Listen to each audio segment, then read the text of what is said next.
Mother. What's wrong with you? Everything's fine. No, you don't look well at all. Positively rotund. It is unseemly for an elf princess to cope with her frustrations by comfort eating. If you carry on like this, you won't fit into your wedding dress. I don't have any intentions of marrying anytime soon. Oh, darling, we've been through that already. Prince Lalalos is going to be arriving next week. You will like him.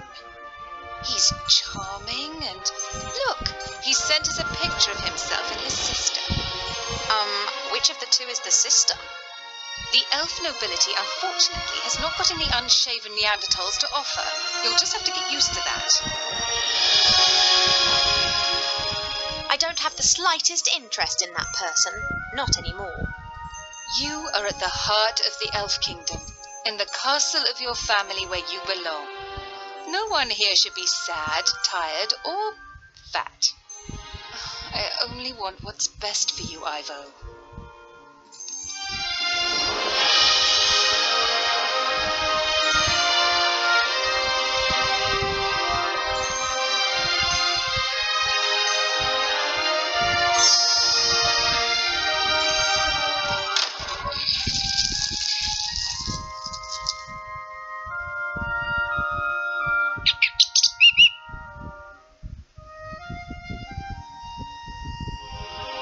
Did you see that? She's locked me in. Yes, only what's best for me. She always says that.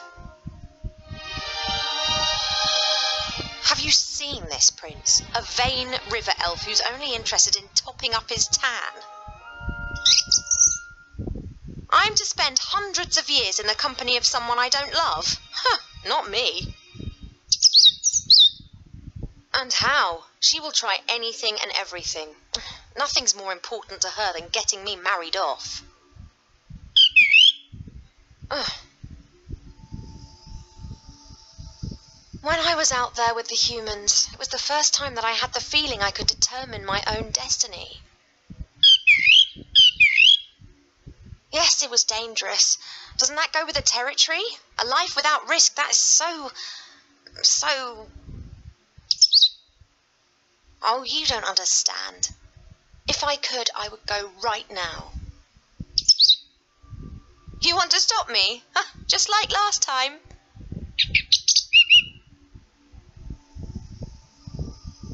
I didn't want to tell Mother, but I've not been feeling too well lately, Cheap. I'd say the same thing, but we elves hardly ever get ill. Yeah, you've got a point there. I spent almost a year in the human world, and they have some very strange ideas about personal hygiene. Well, I thought perhaps it's a curse. Oh, no, you won't. I'll take care of it myself. Mother would make a state occasion out of it. I don't know either, but I'm sure there's a medical book down in the library. No, rest is not what I need just now. I'll go down to the library and look up what's wrong with me, completely alone, just like a grown-up elf. I'm not going to be stopped, neither by locked doors nor by you.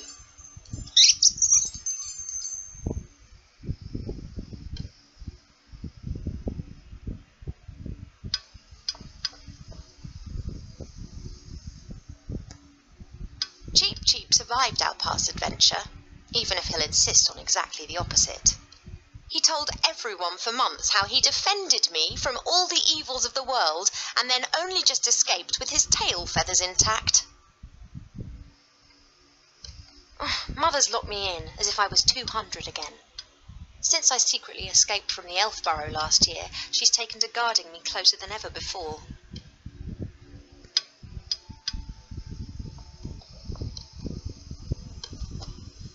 The times when the others were here in the elf burrow, those were the best that I've ever had. The critter could never keep still when I was drawing him. He was always pulling faces and trying to make me laugh.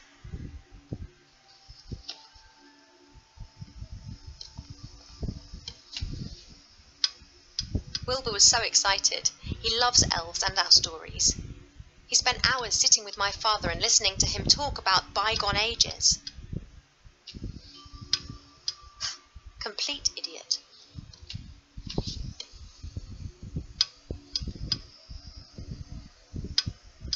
Cheep Cheep likes to look at his reflection. He strikes a pose and then tries to impress himself with it, and succeeds most of the time.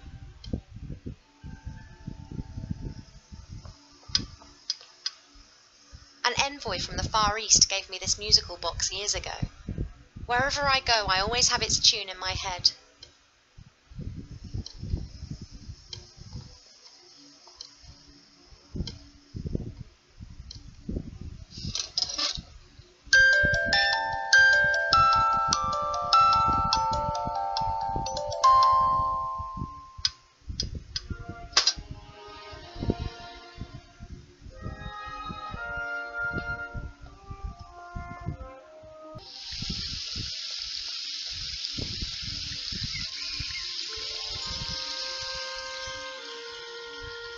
I used to look into the woods for days on end, imagining what the world beyond would be like.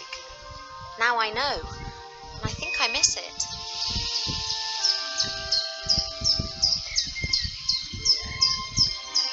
It may not be befitting of a princess, but this isn't the first time that I've climbed into the garden via the balcony, and it won't be the last.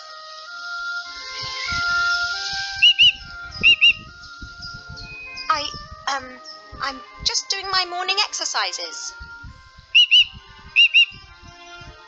I wasn't going to.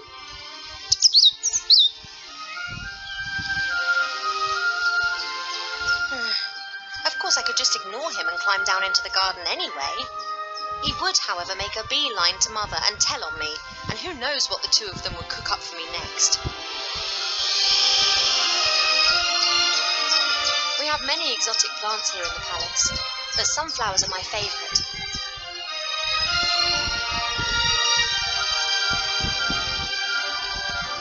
Apologies, I need a few of your seeds.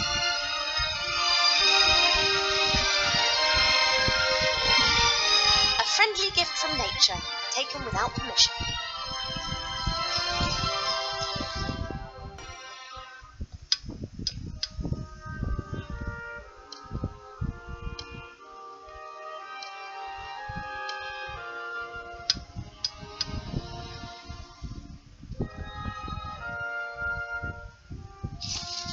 Cheep, would it be possible for you to stop admiring yourself for 2 seconds and move over to stuffing your beak instead? Don't say I never look after you.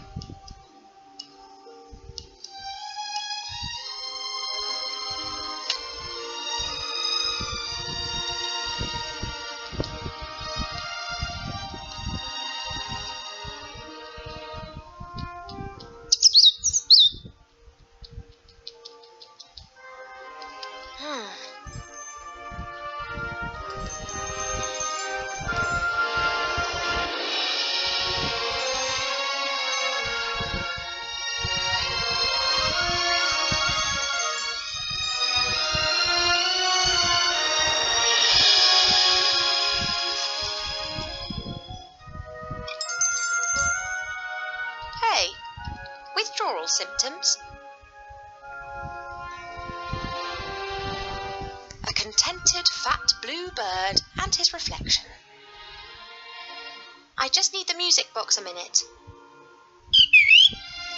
You don't need to turn your head away from your beautiful reflection for 1 second. Come on.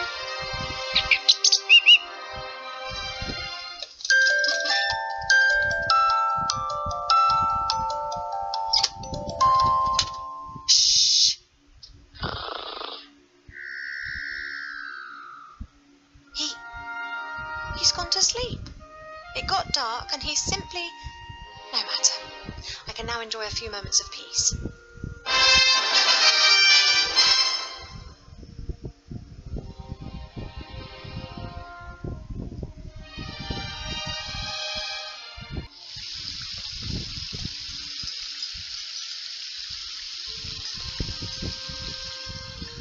Let's go.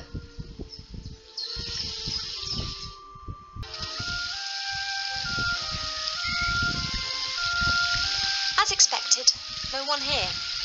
My parents are in the throne room ruling the lands. Or rather, Mother is.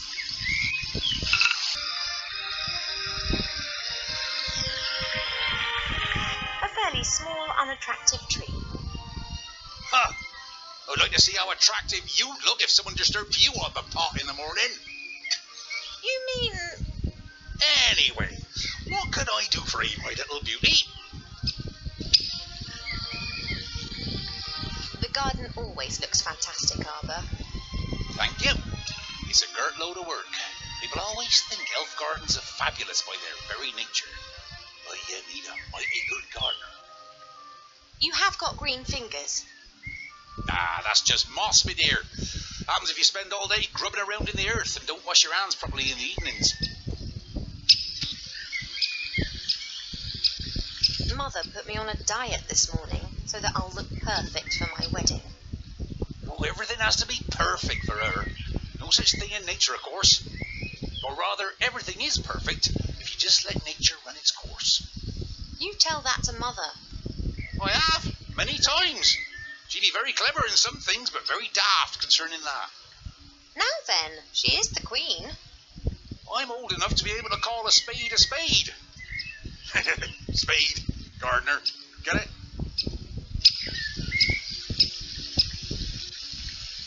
Nowhere are the trees so green and healthy as here in the elf world.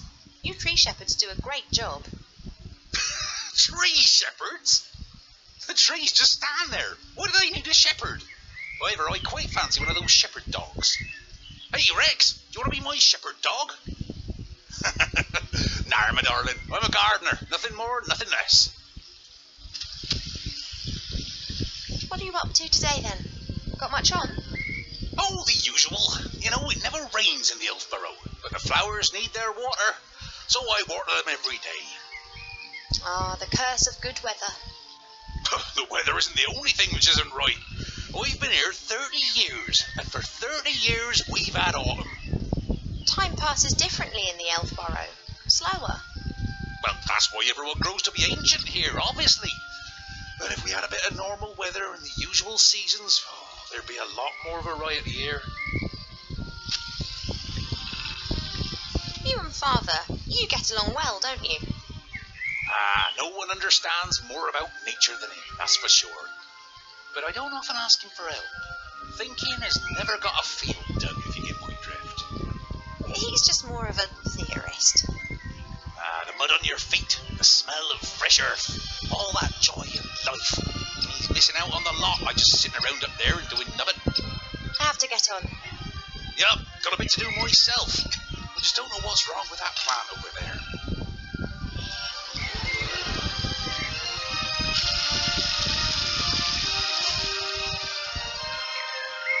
Your mother got a whole heap of flowers given to her the other day from a fairy delegation.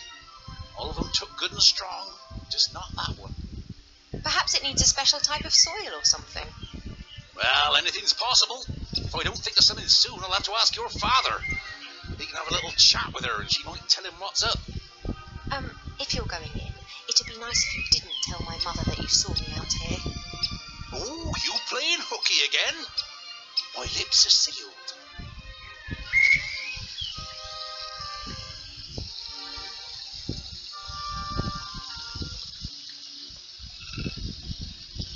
There's only a little water left in the bird bath. Cheep Cheep always says that it evaporates quickly. I, however, think that the constant need to replenish the water is more down to his unbridled joyous splashing and not insignificant body mass.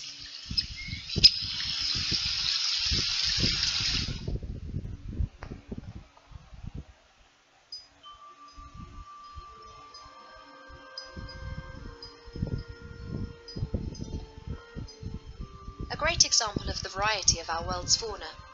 Some of the ideas Mother Nature has can be quite off the wall. Swords of all the idiots who have tried to conquer the elf burrow. It's become less frequent over the last few centuries. Humans and dwarves appear to have learnt their lesson.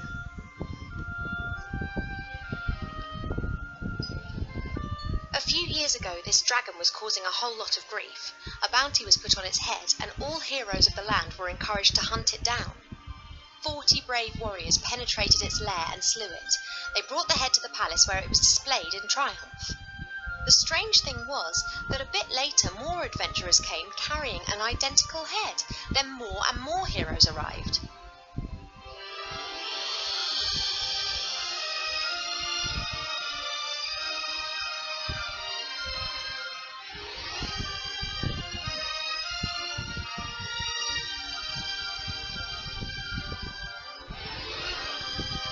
What have we got here then? Aha! Ah! Almanac of Elf Medicine. That's what I've been looking for. Ow! Be careful, if you please. A speaking book? An ill elf? Ill elf? So I look ill. What's wrong with me? Take it easy, young one thing at a time. Young one. I'm older than you. And you look it too. I do? No, of course not, and I can also see no illness. But the mere fact that I've been fished out from the back of the shelf for the first time in centuries tells me that something is wrong. I haven't been feeling too well recently. I'm sleeping badly and have no appetite. I know that elves are very seldom ill, but if it's not that, then it must be some kind of magic or curse. Seldom ill does not actually mean never ill. Elves can, for instance, suffer from a broken heart. Oh, please. It is one of the most common causes of death amongst beautiful princesses. Oh, it must be something else. Sensitive elves can sometimes suffer from the pains of the world. There are a variety of ear infections, and of course it could also be lupus. But I think it is something else. Like what? To be completely certain, you must mix a potion and drink it. Are you serious?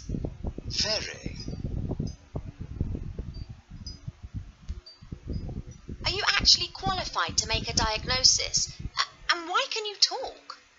I am a magical medicine book that actually serves as an answer to both of your questions.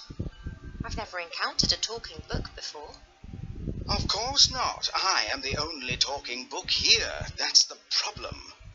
In the magical library in Seastone, all books can talk. Things really get cooking there, believe me. You were probably given to us by someone from Seastone, right? Right. I was a complete idiot and actually volunteered. As I am a book about elf medicine, I didn't get much to do in Seastone. I thought to myself, hey, this is your chance to get some practical experience. Wrong. Yeah, we elves don't get ill much. And more than that, you don't actually have much time for books. This is the center of the Elven Kingdom, and just look at how paltry this library is. We don't have much use for books. We sing songs about times past, and many of us were there at the time. Then that's probably also the reason why so many elves stand around in white. What do you mean? Allow me to elucidate. Over the years, the songs you elves sing will be changed and adapted, a little here, a little there. This editorial process is nothing more than refined elvish propaganda, presenting them as intelligent and morally impeccable. And who can prove otherwise? There are no other witnesses and there are no books. I demand to know this instant what sort of illness I have. Sometimes it's better not to know. I can take it. A placebo only works when one doesn't know that it is a placebo. Make the potion and then come back and drink it. Then we'll be sure.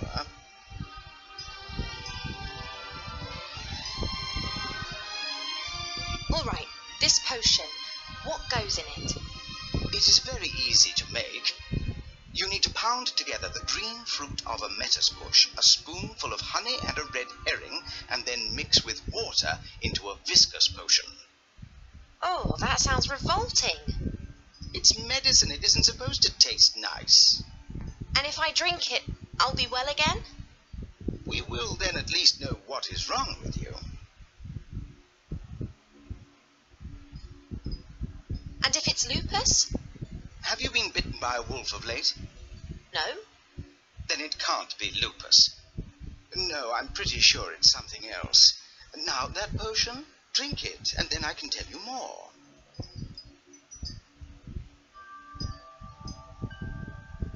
This metis bush, where can I find one?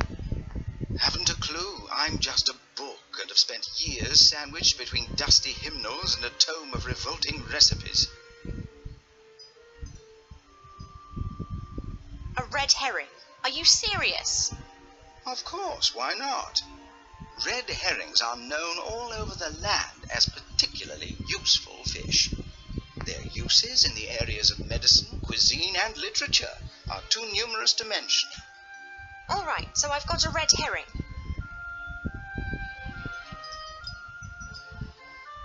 Thank you. I think that's all for now. Normally, it's me that ends patient consultations. You are only a princess, but I am a doctor.